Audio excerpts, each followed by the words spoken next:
check the boards to see if this is working. Yep, it looks like it is. Actually, let me go full screen for now so we can just get a little bit on the same page. This will be also a nice and fast stream for today. I thought, as I'm working on my short, I thought a really good way for me to keep honest is just to give a little bit of insight as to how things are being done, how the sausage is being made, so to speak.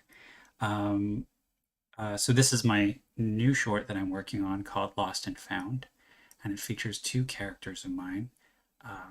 One is Wendell, and the other one is Steve Bijou, who you'll meet very shortly. And I'll just jump right into it because I think that's a fun way for you to see where it's at.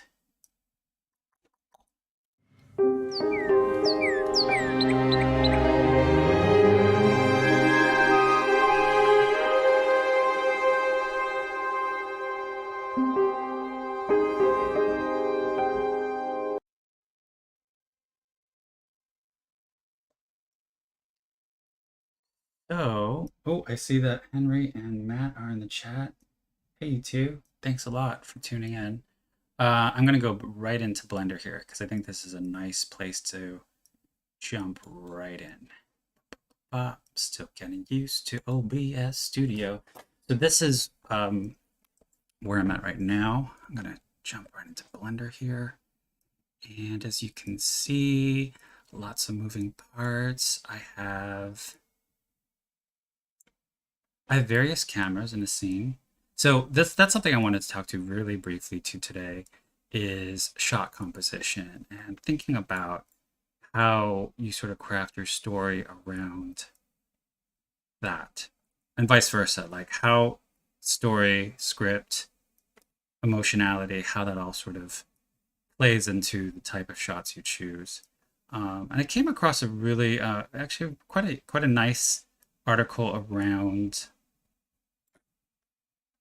specifically around sausage. Somehow I knew you'd chime in there. 7 rules of cinematic. What's the title here? What are the 7 rules of cinematic framing and composition? So we can run through that real quick. And I was actually unconsciously doing it, mostly because I have a steady diet of film and television and just visual storytelling. Like I'm always reading graphic novels. So first off, rule of thirds, which is a pretty obvious one, right? Like you can literally split the physical frame into threes, and then sort of intersect your character in those various zones. It's really obvious where I do it here. For instance, let me take off some of the extras there so you can sort of see them. This is in sort of a rough material preview mode right now. So this actually kind of fulfills 2 different tenets. So I'll just run through them really quick. The rough 7 are the rule of thirds, using lines to direct your viewer's eyes, finding balance, symmetry, how to achieve depth, which is usually through depth of field.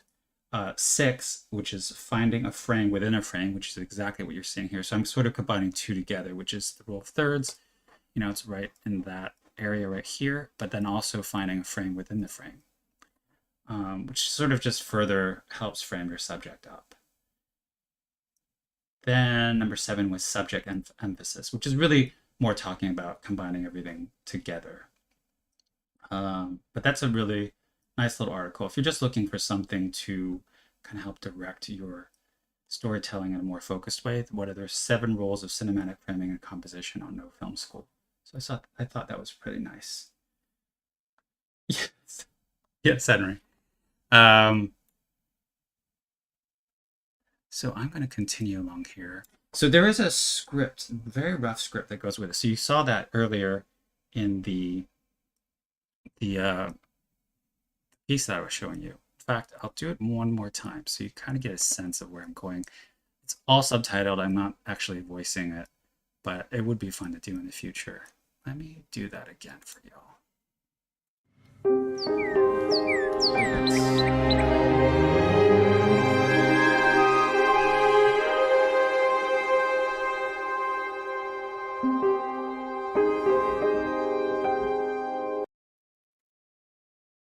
And I'm back. So yeah, so as you can see there, I am playing with subtitles there to sort of obviously communicate storyline, but it's really interesting because those two things really inform each other in terms of as I'm writing the script, it really guides me visually as well. So it helps even for me to not only narratively frame things, but actually physically, visually frame things as well. So in that first shot, when you see the birdie, and I'll find that there's a reason why I have three different cams here. There's a birdie cam. So I'll start there. You can kind of see that there's the eye's in the way right now. But I picked this specific shot of the bird because as Wendell is waking up, he doesn't know where he is. He's totally disoriented, and he's in the clouds for God's sakes. It's the first thing you see is the bird in hand, literally bird in hand. I saw a video of this the other day, and I thought, oh, it's really such a adorable thing, but also really comforting if you just like, synesthetically just picture a bird in your hand right now and think about how that would feel and how comforting it would be if that was like the first thing. Maybe it would freak you out, but it'd be the first thing that you would wake up to. And it's chirping, and the feeling of the feathers, even the color, the primary color was what sort of pulled me towards doing that. And what could I say about that? Again, shallow depth of field, as you can see, all you're seeing is the hem of the actual jacket, the hand itself, and the bird. But everything beyond that scope is totally blurred out. So that was the purpose there. As we move on to our cockpit. Yes. So then it opens up on Wendell, second shot. Kind of a nice, again, going sort of with the disorientation, but also orienting the viewer, the audience itself, to the scene. You get this sort of wide shot of Wendell and the clouds sort of swirling in the background. By the way, the clouds that's a whole new thing I've learned. That's using VDB files from Houdini, and then getting them into Blender as this amazing looking. Even in Material Preview, it still looks quite good. But if I actually render it, hopefully this doesn't take too long. Try to get a sense of how lush it is. You saw it in the preview as well. But Blender 3.0 has gotten really, really good about rendering much quicker. Blender X specifically. So there's this whole piece here. This is the render engine, Cycles X. In Blender 3 specifically, has gotten really good. Otherwise, I would have a lot of problems in terms of waiting for things to go. So this is an example of both balance and symmetry in terms of another technique. And I love using symmetry whenever I can, just the symmetry bisecting the screen. You kind of have this. Now, it's not a perfect like one-to-one, but it is as close as I could get it. And I wanted this sort of God rays effect. And a lot of things I sort of pull from too is looking at things like, so I'm just checking in on the stream here. We are good. Yep. Things I look at as well are film frames, directors or cinematographers that I think are particularly great. For instance, he goes by the nickname Chivo. He does a lot of work for Terrence Malick, among other people. And I was looking at Tree of Life specifically. If you've never seen Tree of Life, no matter what you think about the film, visually it's just stunning. And there's this one shot of Jessica Chastain walking across a desert and being backlit by just these God rays. And so that's kind of where I thought about this shot.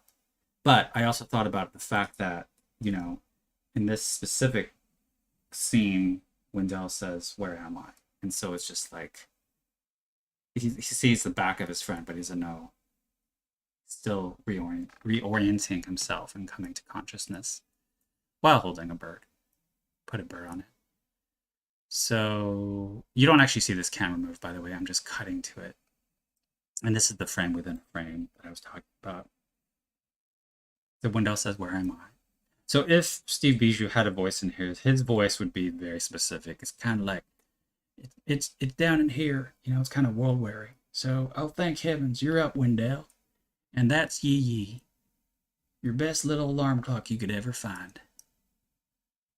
So he's this tugboat captain who really is traveling in the clouds, always on the lookout to rescue folks like Wendell. So there you have it. And so I wanted it to, start here,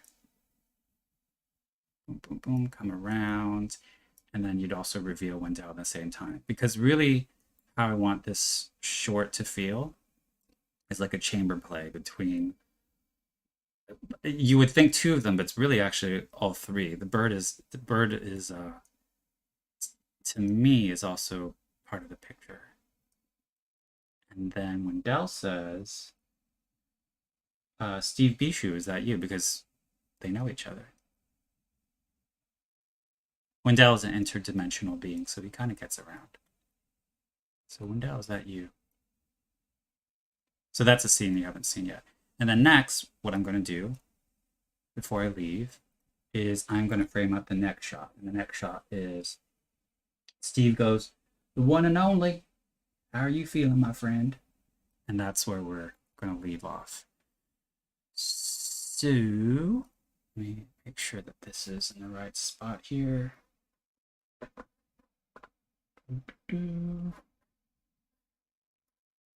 Is this stream running? Everything going well here? Cool.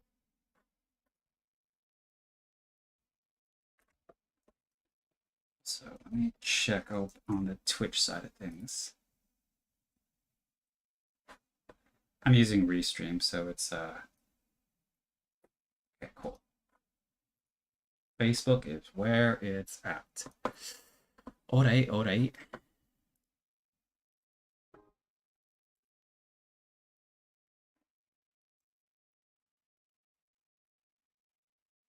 Camera, cockpit, bird cam. Oh, I also have a flyby cam too, which happens earlier. And I may use this still. I do love this little flyby action here. I also have two different light settings, mostly because I think one is more flattering than the other for each character. So let me go back to the cockpit. Right now it's set to automatically lay down keyframes where I want them. So you see this little blue goodness here? That is an automatic keyframing button. And I'm gonna click on that. That's cool. And we're gonna go right in front of Steve Bijou. I've also set the depth of field to very specifically, oops, I don't want to do that.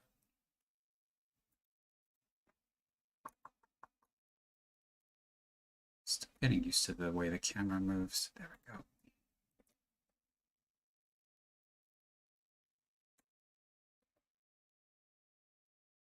So I think I want a front-on shot for that. I think that would be best. The one and only, how are you feeling, my friend? Trying to feel that line.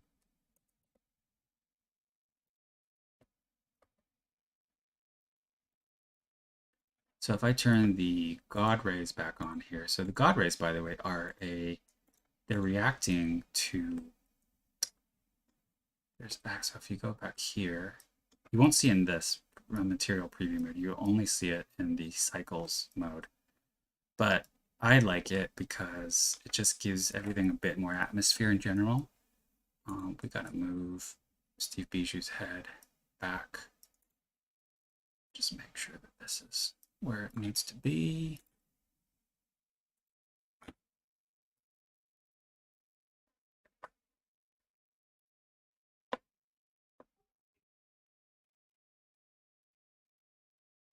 Okay, good.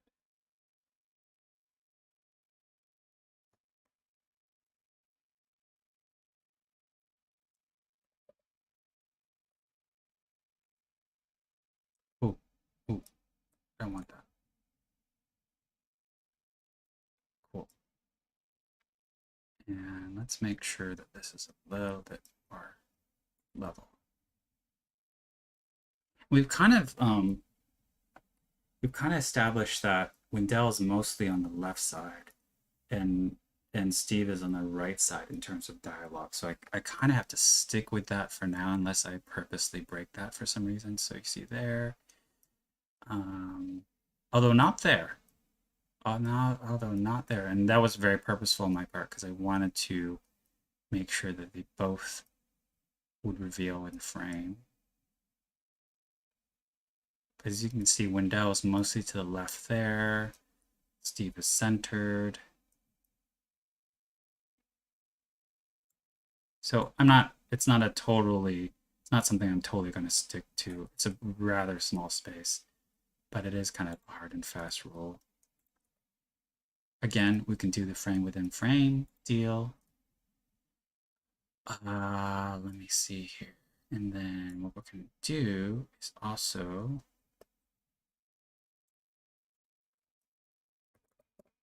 I'm going to make this a slightly longer shot. And if you look at that final product, you can also tell that it looks almost stop motion like, and that actually is a really cool artifact of me. Because the render times can be long sometimes. I'm also doubling the speed on the actual clips themselves in After Effects, so it actually naturally gives it that stop motion staccato effect, which is great. What I can do here is give it a little bit of a camera move. Whoops. Nope.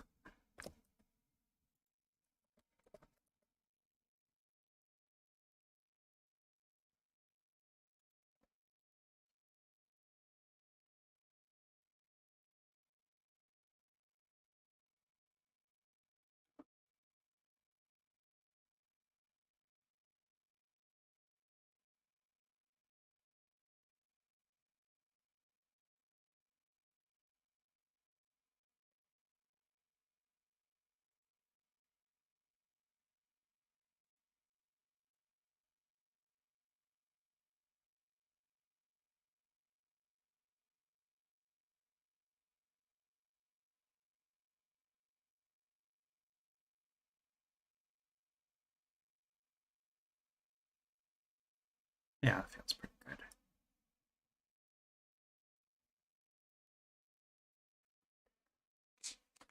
All right, let's work with that. And next, we'll play with Bijou himself. What we do here, we click his armature, and now we got ourselves a rig of our armature, which has been tough for me to wrangle with because like there are like specific issues around his rig, but you didn't hear it from me. Make sure that goes there, and then we're going to turn the head. The one and only. How are you feeling, my friend?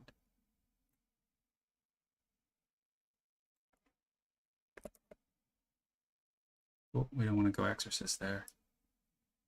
Okay, there we go. I like that. The light kind of just slightly falls on his face. I also want to find a way to get some of the details to come out more here. Those details aren't there's real detail on the paint job itself, and I'm wondering if that's something I can modify within Blender. Again, much of why I do these streams isn't because I'm an expert, but because I'm kind of learning on the fly. And so it's very much of a if I can do it, you can do it too sort of philosophy. But I've gotten a lot farther in Blender this year than I ever thought I would, honestly. So I have some pride around that. Let's make sure. A bit of a head tilt there. And also, I want to be able to do things like, so there are several things happening here. There's both an armature on the an overall armature for Steve himself, and then there are also blend shapes on the face. So if we take a quick look at the face, we get out of pose mode. So let me make sure.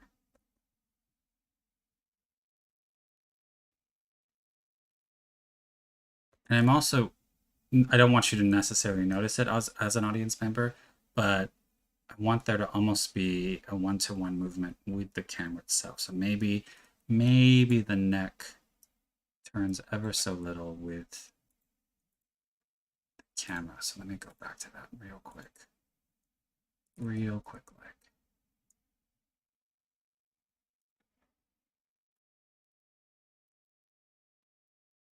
Like he's looking on the horizon, but it's also, there's a slight,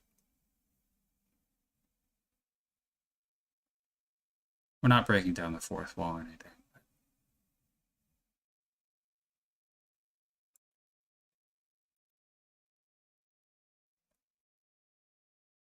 It's so crazy that all these things work. Also, I love that the eyes move. See that? It's really garish if I start really playing with it, but for like slight eye movements, it's really cool. I can also play. Well, let me do this first. Let me that part.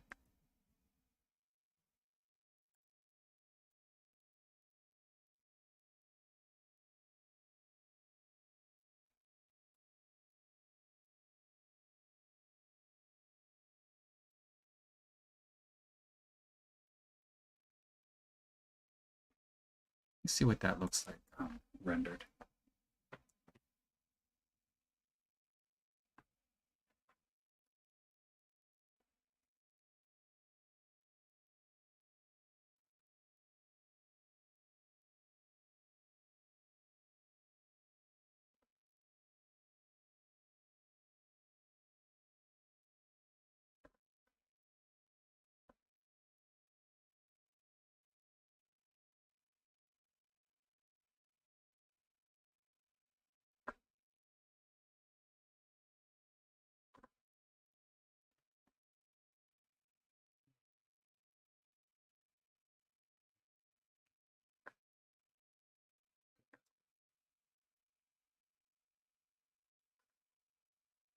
Am I still playing on this end?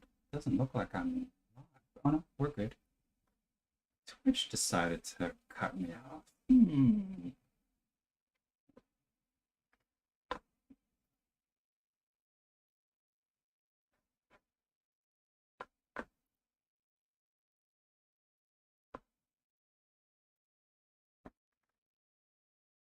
So the samples are turned down really low here in terms of rendering. That's why you're getting a lot of this noise here. But for the purposes of just as a preview, this is pretty good.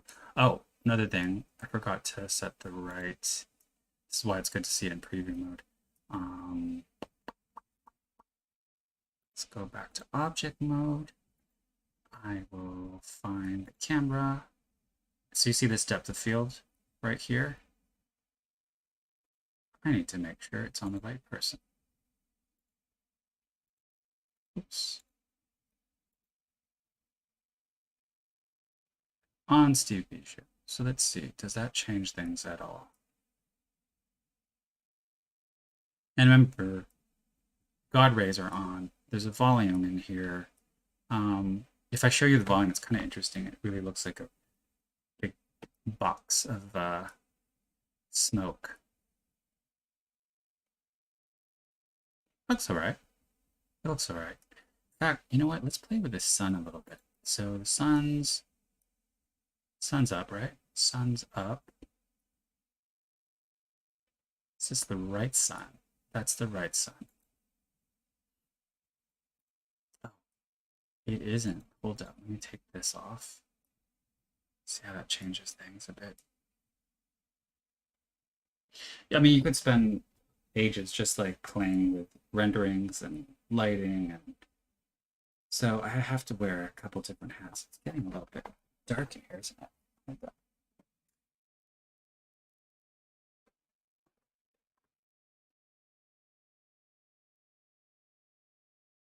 That still looks all right. So if I look at where the God rays are coming in, let's see here. See, that's where the rays are popping in, but if I move it, let's see, where was I? Here? Yeah, let's move it. Let's move it. Let's move it. Okay. How much does that change the angle if I move? Ooh. It's more head on. Now I want to see how that looks.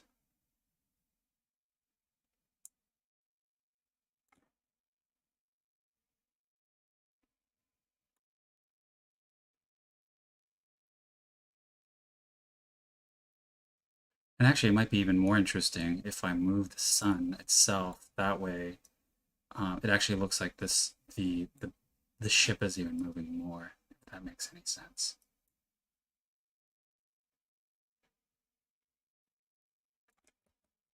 So, for instance,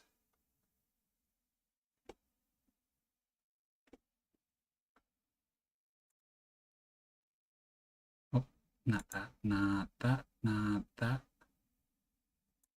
God rays. Okay. And go down and then go to the right more. Let's see what that does.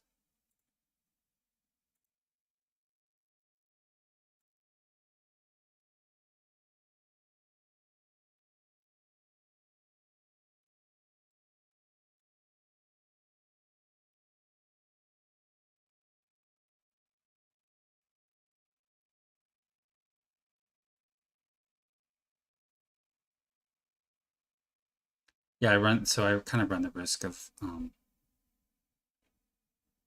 blinding him a little bit too. So let me see if I bring down the light a bit more. Uh-huh.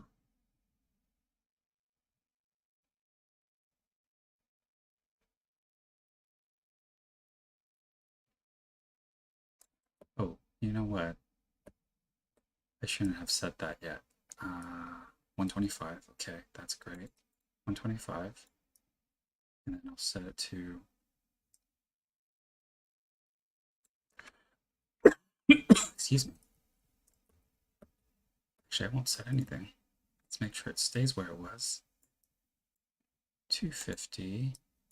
And then let's bring it down to 50 here. And let's see what that does.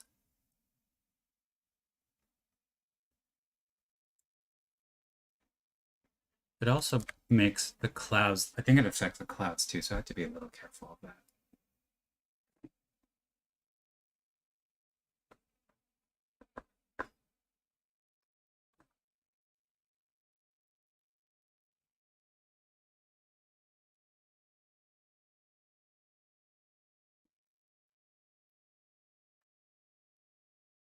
Okay, all right.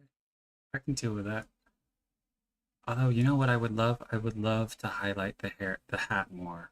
You know, before I do all that fun stuff, let's focus a little bit back on the animation more. So I'm gonna touch the head here. So you can see these shape keys. This is how I'm triggering certain expressions and also blinking too. So for instance, let's make Steve Bijou a little happier, for instance, right around where in the one and only. Kind of want it there. So, and then go into a kind of a concerned face. So let's start here. And then let's end here. So all I do is push the value up. And it's kind of hard to tell, again, because the shadows, the detail isn't very, very sharp in terms of the face itself. It's a little hard to tell that he's happy.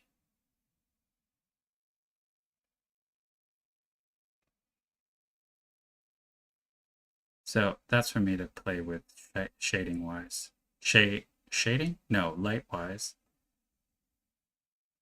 Then maybe he goes back to being concerned. Because he wants to see how his buddy's doing. It's even a sad face.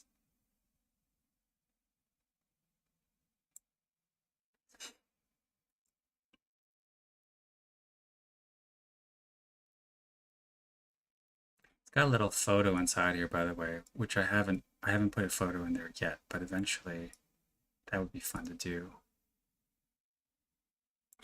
And then one more thing, we want to also do the linking.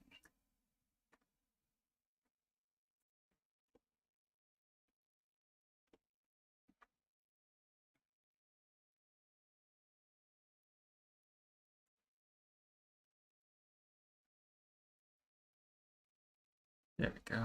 No, where is it? Where's my blinky?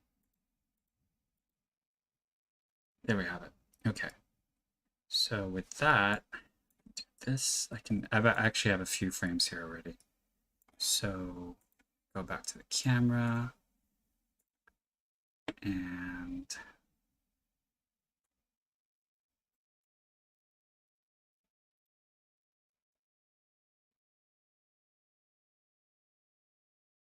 maybe one more right around there. There we have it. Cool. So I think that's where I am going to stop, but that's it moving kind of in real time, kind of not. See, when it's in this mode, it's a bit more obvious that you can see the him getting a bit cheery faced, but it's not as obvious with the light on. So I gotta figure that out. I gotta figure that out. Many things to figure out in my life. Other than that, I hope this was somewhat insightful, my ramblings. And yes, I will bid you all adieu for now. Thanks, everyone.